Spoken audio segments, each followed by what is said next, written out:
Cast, September 29th, 2021. If you haven't yet, please subscribe in all our channels, YouTube, twitch.tv, Twitter, and Apple Podcast. And if you're listening on Apple Podcasts, please leave a rating and a review. It will help us out tremendously. We're also on online digital radio. You can listen to us on the website or on our app, which you could get in the iOS App Store, The Sportscast, or check out our website, thesportscast.net. The Champions League this week was crazy. We saw some upsets, and we saw Ronaldo, which now we know he has the most appearances in the Champions League, in history of the Champions League. And join us all the way from Oregon, Francisco Flores. Hello, how are you doing? Welcome back to the Sportscast. How's it going, Santiago? Thanks for having me. A pleasure as always. And I wish it would be on better terms, but yeah, we'll get to the scores and the Real Madrid game. But I'm not happy exactly. About it. Yeah, let's talk about that first. What happened yesterday? FC Sheriff. It was amazing name. They used that name probably from the Americas, I bet. And they beat Madrid. What like 2-1, or was it 1-0? It was 2-1. 2-1. They were up 1-0, and then there were some substitutions in the second half that happened, and the team looked a lot better. I think when you have a Hazard starting on the field, that's just big concerns for me, because I feel like Ancelotti's only using Hazard when he thinks we're going to beat the other team.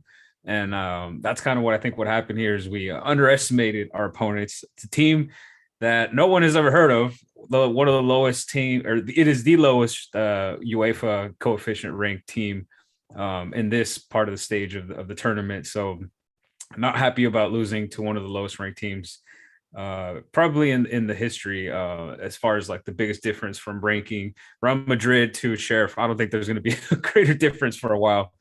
But yeah, the game starting lineup, I saw that in the defense, Miguel Gutierrez, who started, and Nacho playing fullback. That's where I think we Ancelotti got it wrong. I think he should have played at least who was it? A couple of people on the bench. But I can read it out to you. We got Joe Fish, Rodrigo, Modric, Cruz, Asensio, Diaz, Blanco, Isco, Vallejo, Vasquez, Lunin, Lopez. Yeah, I think Blanco maybe would have been better at in the defense, but who am I to call the shots? But I just think that in the fullback positions we were really weak, and that's kind of where Sheriff were just able to break us down out wide. They were able to just beat us with the speed, because Nacho, he can't keep up with anybody. And, Miguel Gutierrez, got a young guy starting in Champions League, got a lot of pressure on him because he's got to perform. So I think all of that. And like I said, Hazard, when you got Hazard on the field, it's just not working. I also think, even though I like Camavinga in this game, he was just going too much forward and leaving all the defending up to Casemiro, and Casemiro was kind of just getting smoked because they had a lot of players who were really fast actually. But other than that, yeah, I was happy with when Benzema scored the equalizer, and I thought with that momentum we were going to be able to score the second one and get the game winner. But yeah, it was just kind of a counter-attacking fest at the end, and Sheriff just got one, the better counter, I guess. 31 shots for Madrid, 11 on target, and yeah, didn't get more than one goal. So not happy about that. And Ancelotti was pretty mad. He was yelling at the refs after the game. I don't know what or for what, but maybe a penalty call or something that I missed. But yeah, this loss did not feel good. One loss, one draw. Madrid is number 2 in this Group D. FC Sheriff is number 1. Don't know if this could be foreshadowing them to go to the next round. Inter's at 3rd, Shakhtar Donetsk at 4th. So it's not bad. I mean, if Inter's at 3rd with 1 point and Madrid just with 3, and FC shares 6. I mean, there's time. I mean, there's still time to save this scenario here, this group. Oh yeah, yeah. There's still plenty of time. 4 games, that's 12 points. Like anything could happen still at this point. So I'm not worried about it. I would be worried if I was Shakhtar fans or Inter Milan fans, because from what I've seen from them so far, it's not good. So Inter Milan, especially, I think their fans kind of we're looking for a better performance out of them so far in the tournament. Moldova, the rise of Moldova soccer is on the rise. So we'll see what happens next couple of weeks. The main game today, Man United beating Villarreal 2-1, last minute goal by Cristiano Ronaldo. A huge comeback win, especially after losing against Young Boys a few weeks back. Francisco, what were your thoughts over this match? Honestly, I thought Man U were going to be able to do a lot better against Villarreal. I guess I'm just underestimating Unai Emery. But They were from even a praising him in the yeah, some of the pundits are like, "Oh, he's a tactical mastermind" or whatever.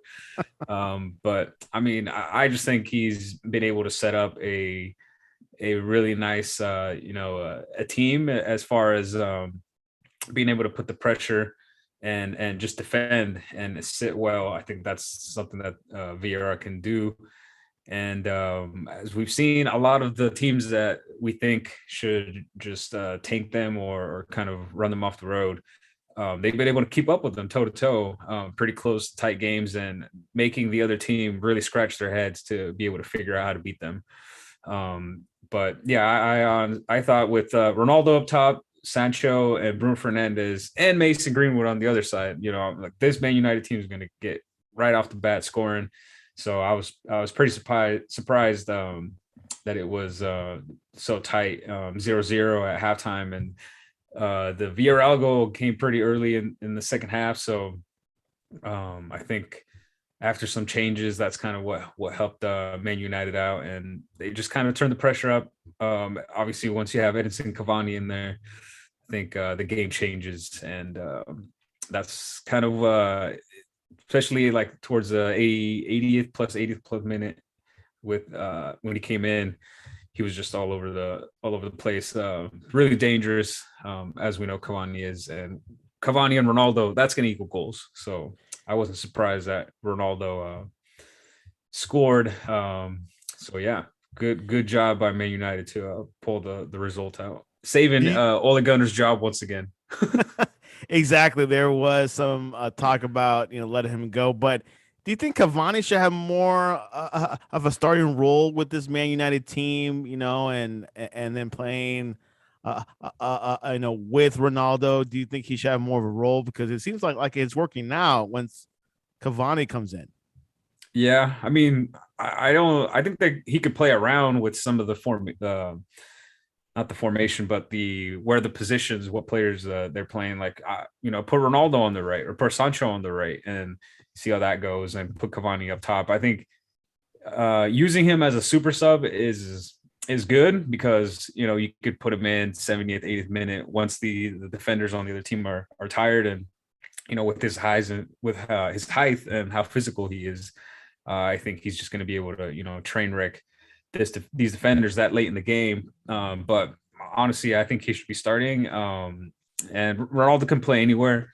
So I think, why not try him out on the right or put Sancho on the right, see what happens, and put Ronaldo on the left with Cavani up top. I think it could work. I think there's also a possibility for them even have Ronaldo and Cavani up top, but I don't think they have the defense for that right now.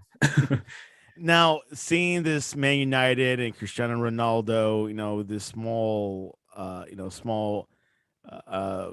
like with this amount of games we've seen so far, can you see this Man United team win a Champions League or a Premier League? I mean, as far as you can see right now.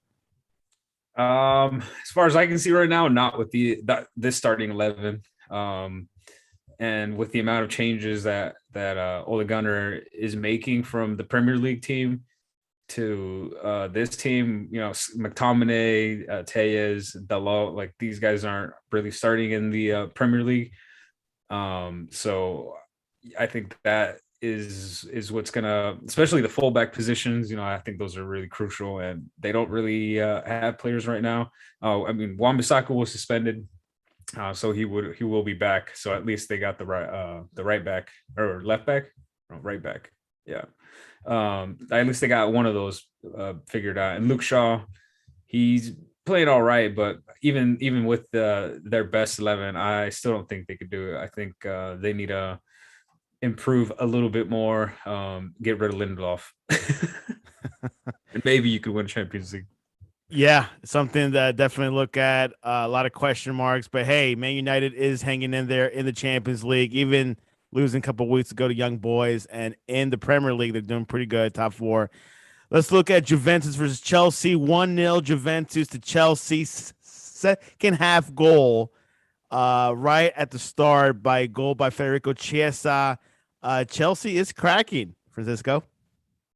Yeah, but I think for the most they were, I mean, not for the most part, they were dominating in this game, the shots and possession. I think Chelsea were Juve were letting Chelsea play their game. And in the end, the countering ended up working out for Juve. Chiesa, he's such a good player, and they're probably going to end up paying the fee at the end of this loan. For him, and I think he's a great pickup. But yeah, I honestly thought Chelsea were going to win this game. The same starting 11 that they've been using, and I think that consistency is what carries a team, and that's where I think the bigger teams stand out, is when you can have that base 11 starting in the year domestic league and in the European tournaments that you're in. When you have that base, I think that's really good, and I think that's what Tuchel's trying to do, is just get himself a base 11 that he could, put in no matter what, and it's going to win games. And yeah, just kind of a bad game, I would say, from Lukaku. Kai Havertz, I was expecting a little bit more for him. But I think it's yeah, they should have it figured out. I'm not worried about Chelsea going forward. I just think that they shouldn't let Juve get those 3 free points like that. I thought they could have at least made a draw, a better effort for the draw. So, yeah. What do you think about Juventus? This squad, obviously, with no Ronaldo, but they got a lot of stars, of course, like Chiesa, Cuadrado. Do you think the squad can go deep? What have you seen so far? Not without a striker, a proper striker, and they do have Moise Kean, but I don't think he's going to be able to score enough goals for Juve to make a good run. In the final for the Champions League, there's a lot of pressure, on both sides, and with that, how young he is, yeah, he could go blank. And so I don't really trust the squad. I think they need a better, or a legit starting number 9, like a Harry Kane. Yeah, Harry Kane. There you go. Because he might be available next summer, if you haven't heard. Yeah. Oh, yeah. He's probably going to be available. I think he's checked out. Oh, for sure, he's checked out. I think he's checked out. Like, his mind is not he for there. sure wanted to go. The team, it's funny because one guy said it. Look, Tottenham might have won. Like they might have kept it, but I think they might have lost the war. Like, the guy's psychology, unless things turn around with Nuno Santos. But yeah, right. No, I don't think it's gonna happen. Honeymoon dream. Anyways, Juventus is number 1 in that group. Chelsea is at number 2, and then we got Zenit and then Malmo. So this group looks like it's a Juventus Chelsea coming out of that group. So looking good for that. Zenit beat Malmo 4-0. So obviously they're trying to squeeze it in there. Let's go to Group G. Salzburg beat Lille 2-1. Wolfsburg 1-1. Any comment on that group, Francisco Flores? I was surprised by Wolfsburg. They took the lead against Sevilla. I honestly, I've kind of heard, this, that about Wolfsburg, like, oh, last season they were, they did really well. And, that's why they're in the Champions League. They earned their spot from the Bundesliga. And yeah, they caught me by surprise there. Ended up getting, it was just a 1-1 draw with them after a red card. Got a late penalty for Rakitic that he was able to put in. But yeah, it was just Wolfsburg is I think if you don't take them seriously, they might end up pulling a win on you, just like a Sheriff. Got to take them seriously. And Young Boys, yeah, you can't. And which is interesting because I was hearing commentary about like the Super League. Hey, I mean, if you guys can't beat Young Boys or FC Sheriff, why have a Super League? Yeah, so you gotta prove us. That makes sense, right? That makes sense. But are you getting the people to actually tune into the games? That's like another thing, because you see Madrid versus Sheriff, and you're just like, oh yeah, Madrid's gonna win, and you go off and do other things because like here in the US, for example, the games are on during work hours for people, Yeah. so it's like you can't really tune in, as you might be able to watch the scores and keep an eye out, and what happened, but were you actually watching the games? Because that's the stats that they're actually looking at, right? Like the viewership. But yeah, I think for me, I don't, whether regardless of people agree with the Super League or not, I think it's gonna happen. I think so, dude. No matter what, it might happen like in 10 years, maybe in a couple years, but it's gonna happen. Yeah, and especially all the court stuff that's happening. Like they try to take down Madrid. They try to take down Barcelona, and then who's the last team? Atletico or Juve. I think it's Juventus. Juve, right? Yeah, Juve was definitely that third big horse there involved. Yeah, well, whoever it was, they were trying to like countersue them. Basically, it's like, you can't like make all these fines and whatnot, and then they just recently like passed like, oh yeah, they can't do that. They can't fine you for trying to assemble or make a league or talk behind the league's back or whatever, even though nothing was ever done. Yeah, nothing has ever been. Yeah, it was just discussions were going on. Hearsay, a lot of hearsay. Yeah. But yeah, it's funny. Most Madrid fans that I've talked to are for the Super League, so I don't know if that's coincidence. So maybe a little bias. Yeah, but definitely things are definitely in motion. We'll see. Okay, we did discuss about Man United beating Villarreal, but looking at Group F, Atlanta beat Young Boys 1-0. So Young Boys did not continue their streak with Atlanta. Atlanta is number 1, Young Boys number 2. Man United is 3rd, then Villarreal. Any thoughts on this group? Francisco? This might end up being another group of death. It's looking like it. Yeah. I mean, like I said, don't underestimate Villarreal. They could pull a win on you on any time, and yeah, I think Young Boys a little lucky with their win, but we'll see in their third match, and Atalanta with the potential of them, scoring 100 goals again in the league or in the season. I think you definitely can't count them out. And Man United, obviously, with Ronaldo. So especially Man U, I think you got to watch out for them because they're going to be looking to win every single match from here on out. No more mistakes. And I think Ole Gunners, he's going to have to rethink about his formations and whatnot, because they're not gonna want anything but the trophy. I think, especially with Ronaldo and the way that he carries himself, like that's the mentality he's going to be putting in the locker room as a leader of the team.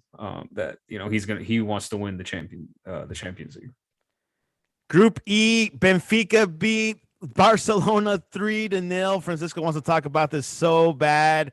Benfica, a club from Portugal. Barcelona going through a lot of changes, of course, rebuilding. I call it cool, man. Is not being cool right now.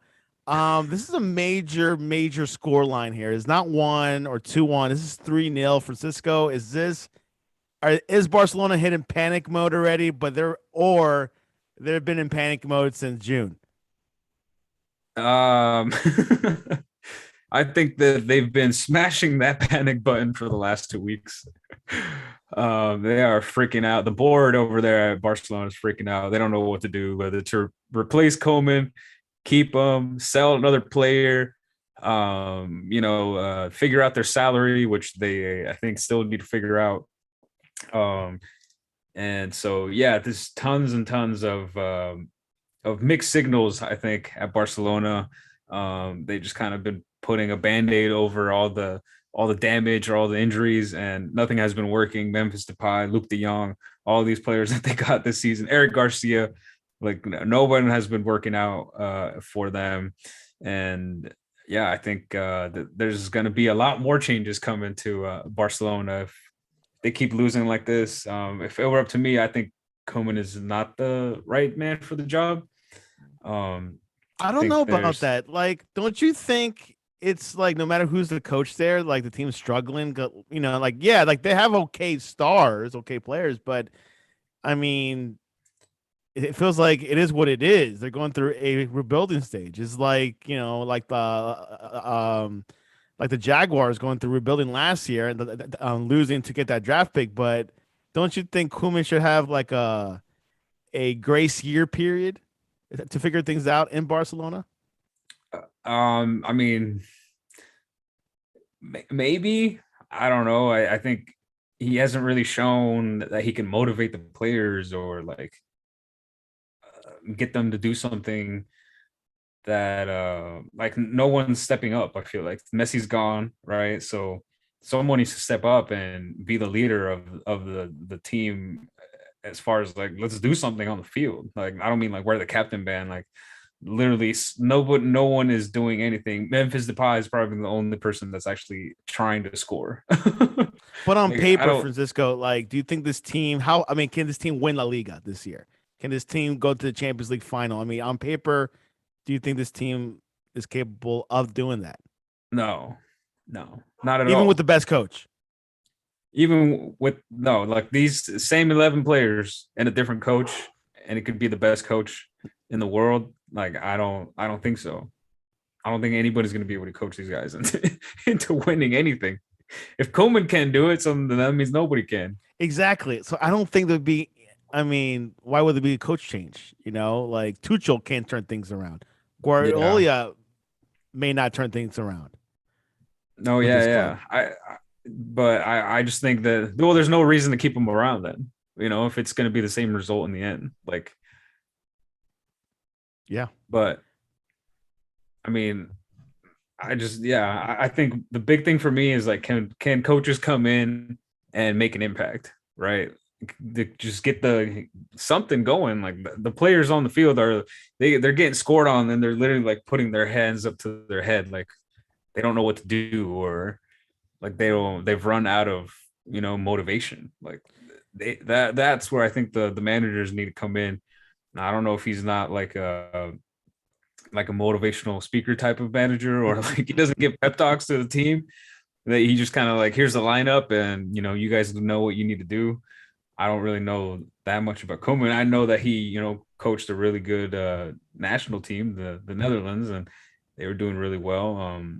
And he played for But other than that, Barcelona, so he has that you know, Solskjaer yeah. But thing. other than that, if you look at a history as well, like Everton, Southampton, like he didn't do that well there. I mean, the best, I think where he coached the best was when he was in the Dutch league, like coaching like PSV and Ajax. I think that's probably when he did the Ajax. best. And that's they're not even in the top 5 leagues in the world. So, if you look at his track history, like he hasn't really proven anything. Yeah, and with Barcelona, I don't know if they can afford another coach. I think they have to lay low for this year at least with the money They're gonna end up situation. firing and their coaches and owing them too much money.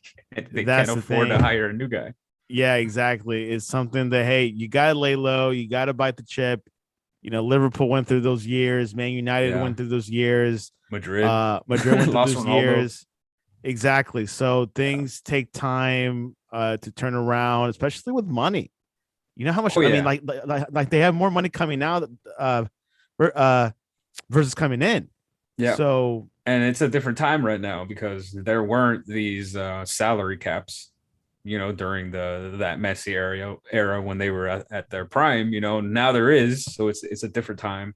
So the teams have to restructure and they have to, work around that stuff. It sucks that all of that stacked up with COVID, because all the teams weren't getting the money that they usually get from sales and the days when they have games and whatnot. So it sucks that all that got stacked up, but that's just the way things have come out to be. And Madrid is still going, and they were able to turn profits green. It wasn't a lot, but at the end of the day, on the sheet, it showed green, and Barcelona was really red, 3 digits or 6 figures red. So that's something that they need to work out. The fans and everybody are just gonna have to put up with it, Yeah, like exactly. Madrid did. Well, It was a long 3-4 years. yeah. And if Florentino was in Barcelona, things would be different. That I can tell you. Oh yeah, oh yeah. And at the result of not that happening, they're last place with with 0 points. Then Bayern Munich, then Benfica, then Kiev, Dynamo Kiev. Is this a Benfica team you can see going into the round of 16? Benfica. I mean, or you I need to see think more. that's why I think the Barca, they just played so bad that this Benfica team is not even that good. Like Nico Kovac, or not Benfica. Or I'm thinking of a different team. Sorry, with Jorge Jesus. I think he's gotten a lot of wins for this team, and they earned their spot here in the Champions League. But I mean, I don't really think that what they've been doing is showing that they're top quality and that they can get to the next round even. But it's looking pretty good for them. Hey. 4 points, that's at least a good start. But we'll see what they can do. Barcelona is probably going to get it together, so we'll see what happens. As we said, Bayern Munich, of course, is looking like they could will win number one. Benfica, as Francisco says, not the greatest team from Portugal or anything, but hey, they got 4 points, and of course, Dynamo Kiev. Let's look at yesterday's results. Of course, we spoke about Madrid losing to the FC Sheriff. PSG beating Man City 2-0. This was, I believe, the first time that we saw Messi, Mbappe, and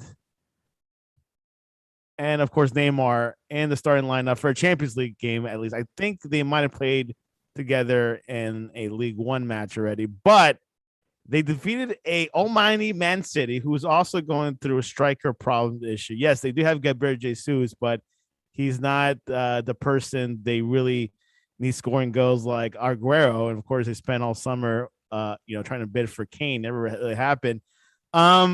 Francisco, what did you get out of this game?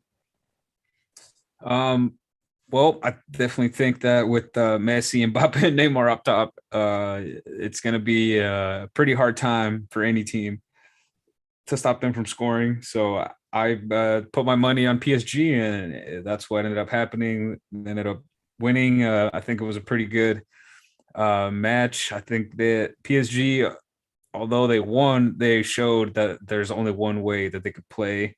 Messi and Neymar are not going to track back. So when you're not tracking back with their wingers, not putting pressure with those two players, you have to really, really be good at defending.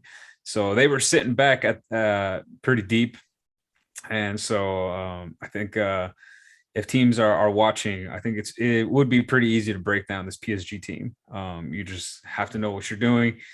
Keep the ball away from Messi and Mbappe and Neymar, and just prevent those fast breaks. And I don't think it would be too hard to stop them.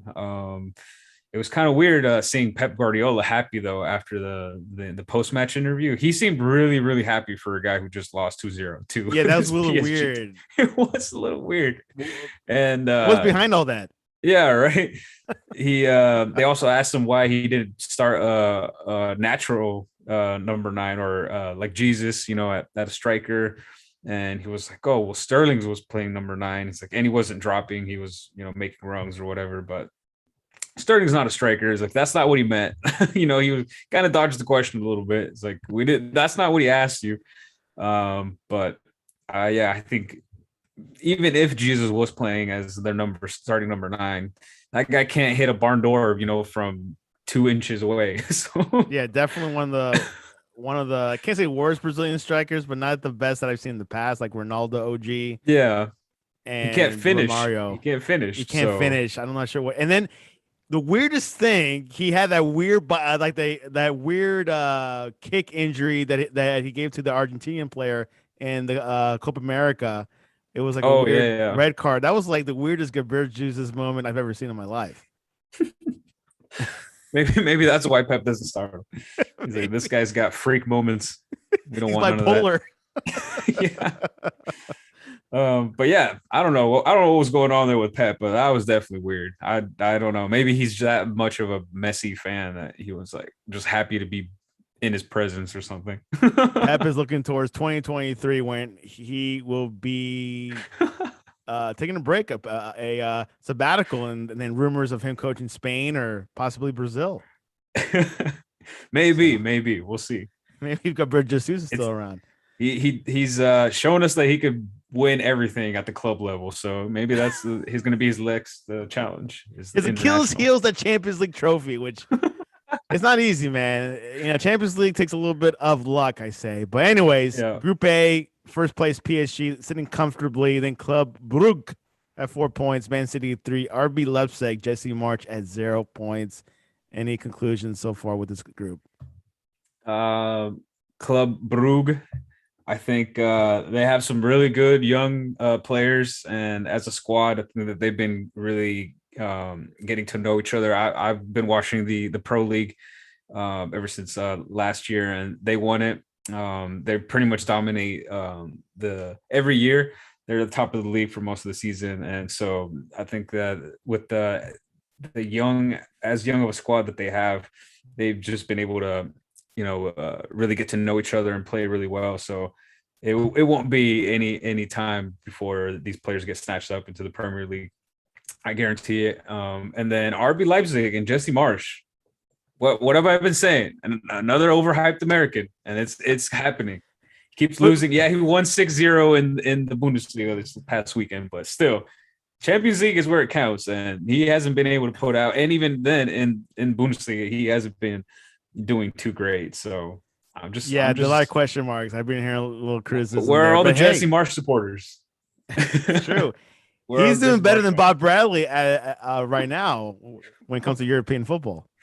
Yeah, even with that, right? Even with those losses, still better than Bob Bradley.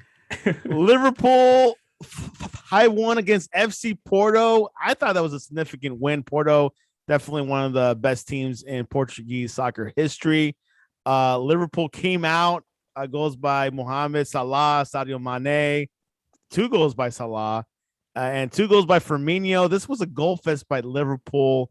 I'm liking their performance so far in this championship tournament. Francisco, is this a team to look out for to win it again? Maybe.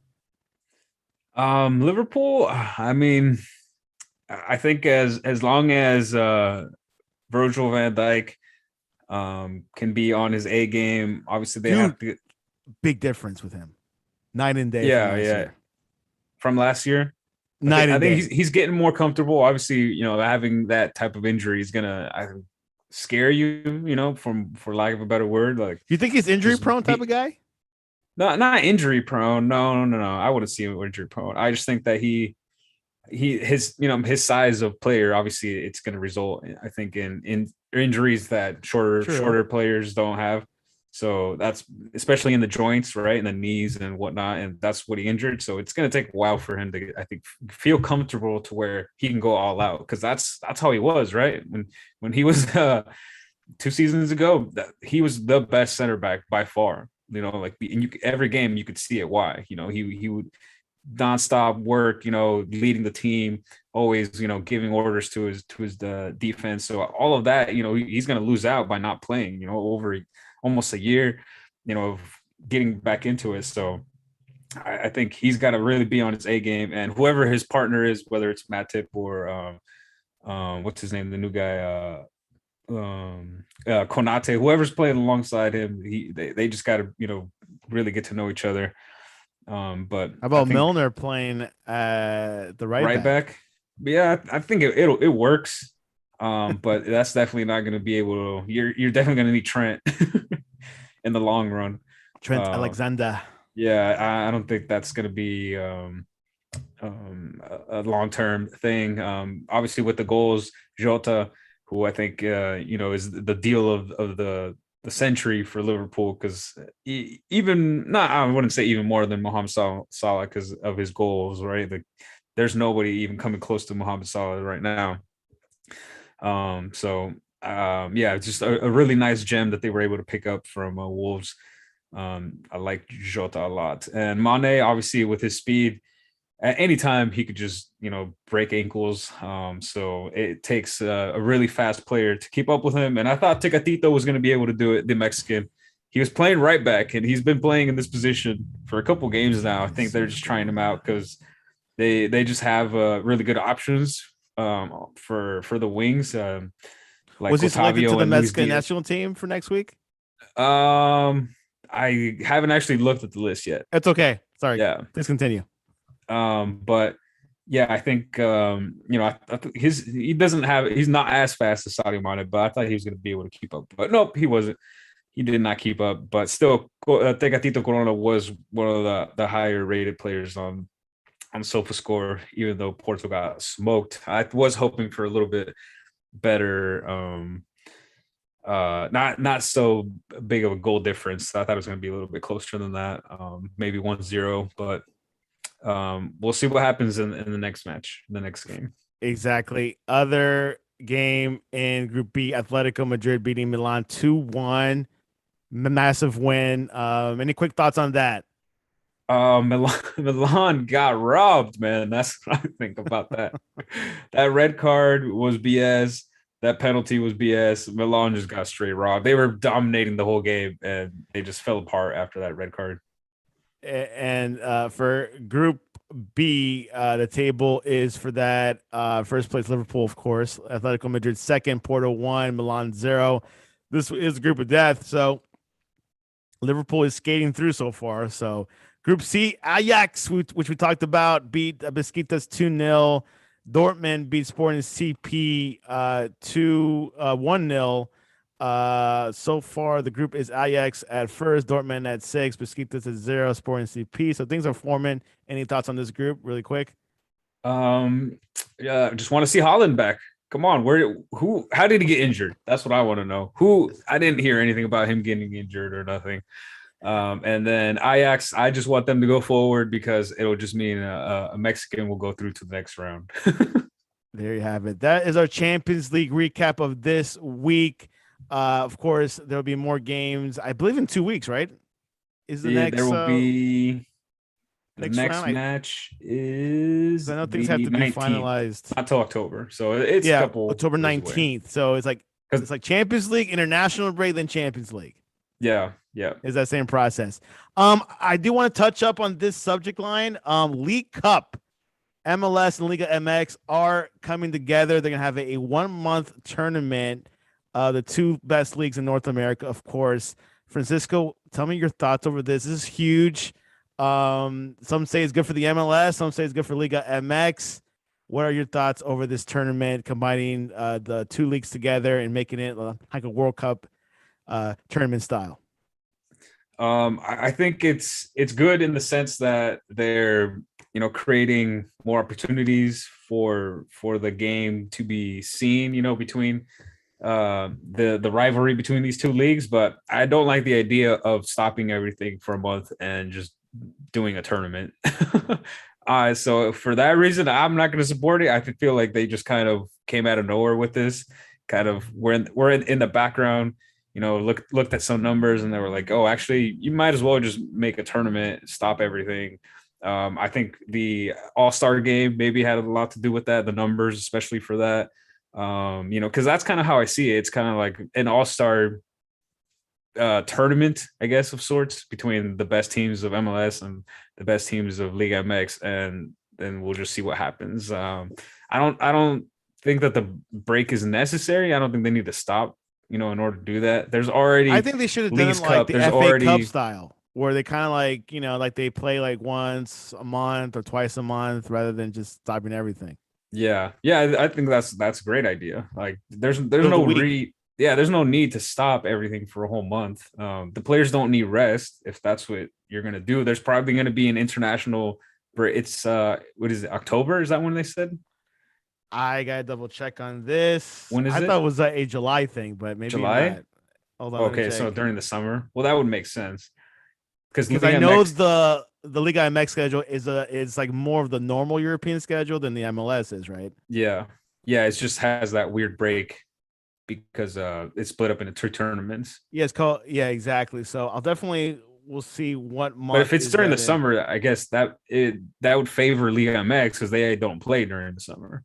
Yeah, and of course MLS, it's already like they're in mid-season. Oh, the fall. It'll be in the fall. Don't know The exactly fall. what month. It might be October. You might be right.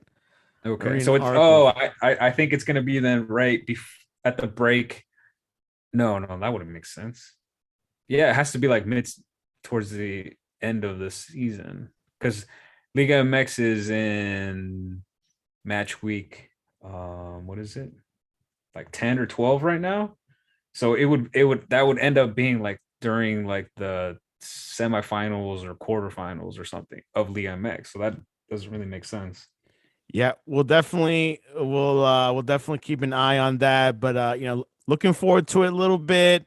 Of course, like there was rumors about joining the league permanently, like keeping it into like one super league, but maybe that couldn't happen, so they did this instead. Because I've been hearing these rumors for years about conjoining Liga MX and MLS into one super league, I guess you can say. But maybe they could not come into terms, didn't make sense. So they just did a tournament instead. But I do prefer the FA Cup style where they just play, once a month, and then towards, I guess, October, November is the finale of it. But hey, I don't make the decisions. I don't make enough money for that. Thanks, Um, CONCACAF. yeah, they've been CONCACAF. Okay. Before we go, predictions: Man United versus Everton. Everton at Man United. Man United will win 2-0 because yeah, Everton just every time that you think they're gonna be close in the match, they just always find a way to mess it up. So plus And then Ronaldo. How many times am I gonna say plus Ronaldo? he's going to score in that one event.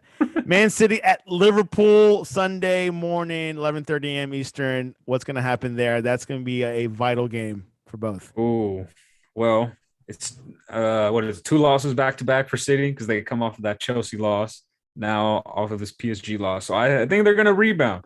We might see Gabriel Jesus as striker. I feel And like scoring? Pep's gonna do something that people don't think he's gonna do, and he's gonna put him a striker. Well, That's there what you he's all have it. about. Francisco is going by the numbers. He thinks Man City will win Liverpool. I think Liverpool is going to win it 1-1. At worst, a tie. At worst, Draw. a draw, which is how they say it in England. Anyways, Francisco, what is the best way to reach you online to talk to you about the League Cup?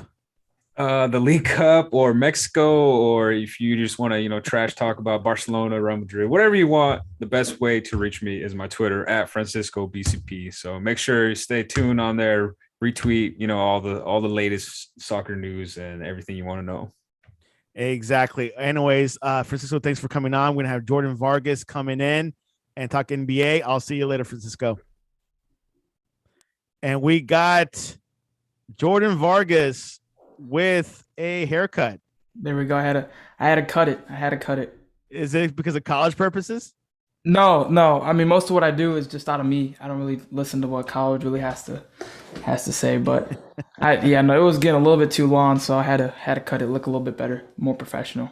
Yeah, I got you. Things are getting a little bit more serious after high school and college. Now that you have a LinkedIn now, which I believe you opened it up recently, didn't you?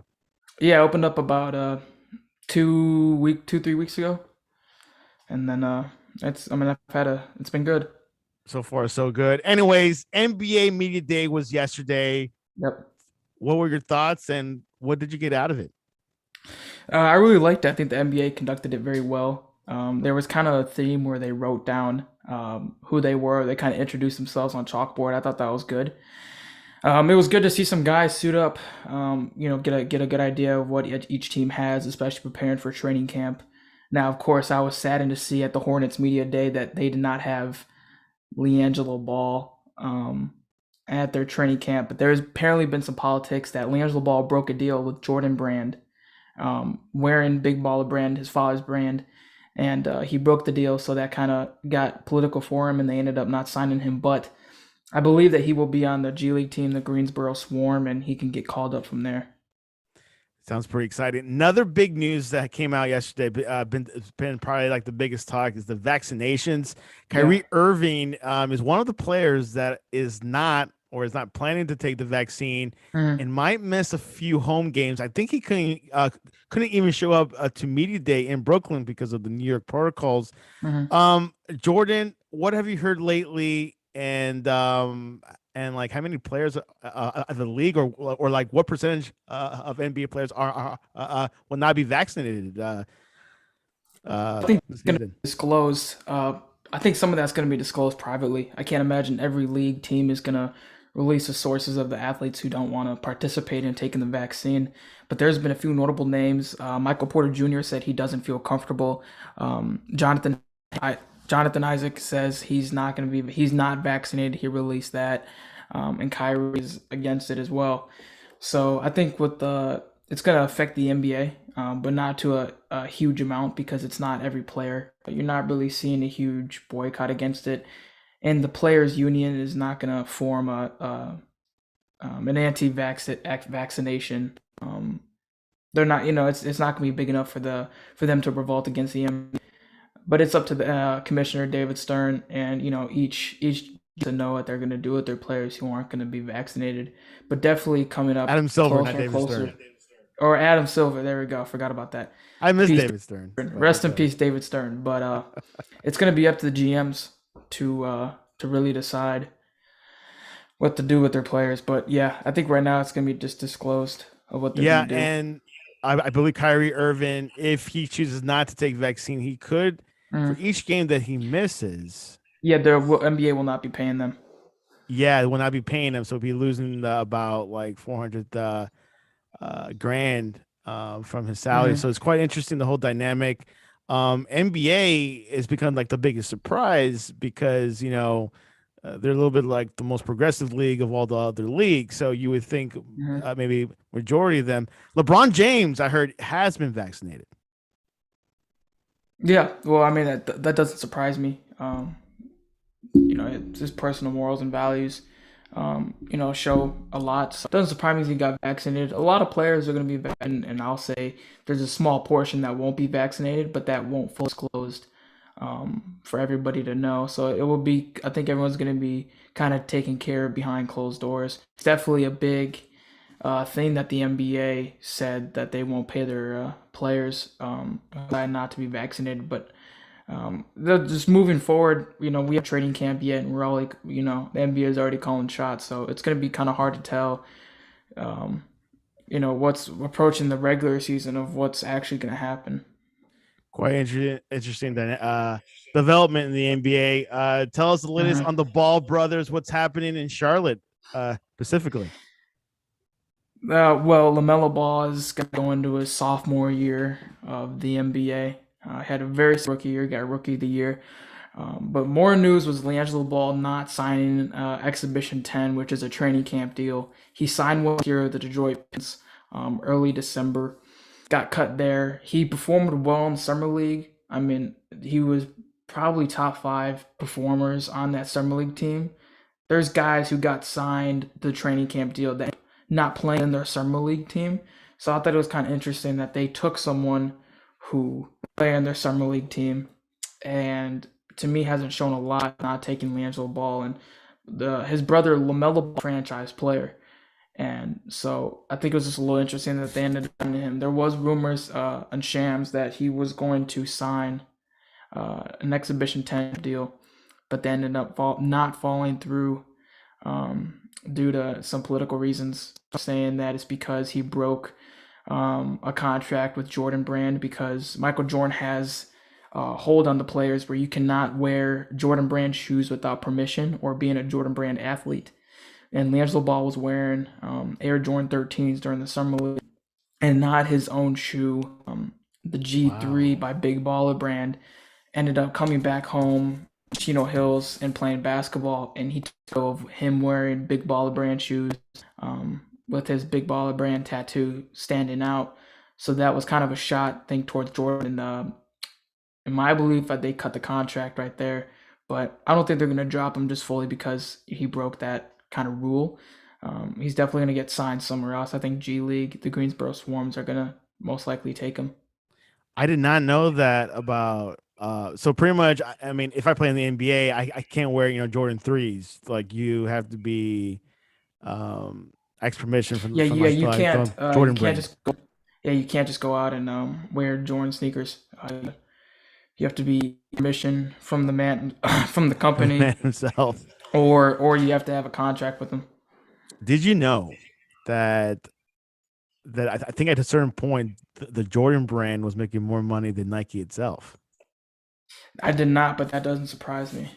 Anyways, yeah, it's quite interesting how big it is. A subsidiary of Nike.